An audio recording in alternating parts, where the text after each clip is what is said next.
Operations Center at the Lakeside Fire Station. Morning, Andrew. Now, overnight, has there been any further developments, any flare-ups of the fire, or are there signs that it's beginning to be contained?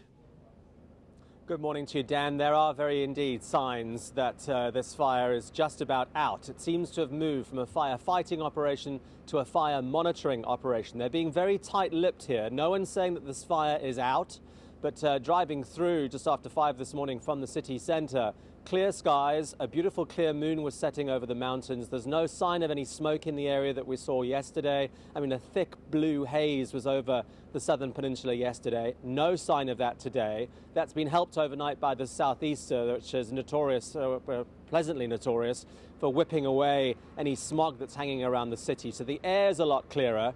It's a lot quieter here as well this morning. Most of the fire trucks are out, but we're being told for now that they are just monitoring, because the problem being, of course, that while the fire appears to be out above ground, no visible signs of any flames or pools of smoke anywhere around the peninsula this morning, but it's underground where that fire will still be burning around the roots of all this fynbos that's been raised to the ground over the past 4 days. So they will be monitoring those hot spots for the next few days. The worry, of course, still, the southeaster, as I mentioned, is starting to whip up today. It's forecast to get stronger this afternoon, and that will remain a concern. And it's probably the primary reason why the Argus cycle tour on Sunday has been shortened to the extent that it has. We're getting an official update at 7 o'clock from the spokesman for the City Fire Department. As I said, for now, everyone being very tight-lipped, but the signs seem to be here that this fire is just about out, at least the above ground part of this fire. And as I said, they are just now monitoring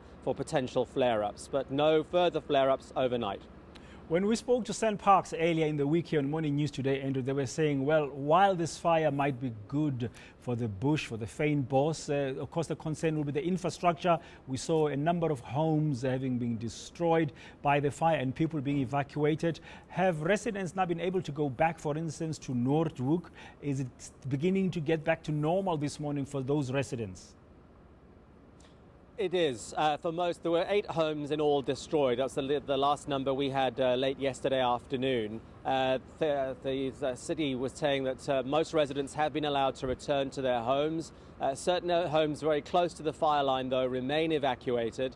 But reports of looting that we were hearing yesterday turned out just to be rumours. Metro Police have been deployed to monitor those areas, but residents are trickling back, but just in the main areas of concern, which for now, of course, remain Tokai and Constantia. The handful of properties that were evacuated yesterday remain so this morning.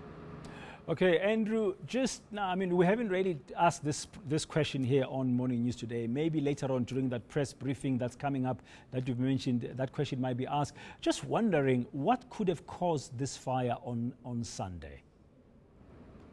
It seems to be, as it always is, some careless smoker tossing a cigarette butt out of a window. It's been extremely dry in the Western Cape over the past week or so. It's been extremely hot. It's been extremely windy. All the conditions that a good fire needs to get started. The fire that was in Cape Point yesterday afternoon, we had some rumbles of thunder mid-afternoon yesterday. There was a lightning strike at Cape Point that ignited a fire which has since been extinguished. But there's been no other weather storms that would have caused a fire at all. And they are investigating the fact that this was started, perhaps not deliberately, but certainly carelessly.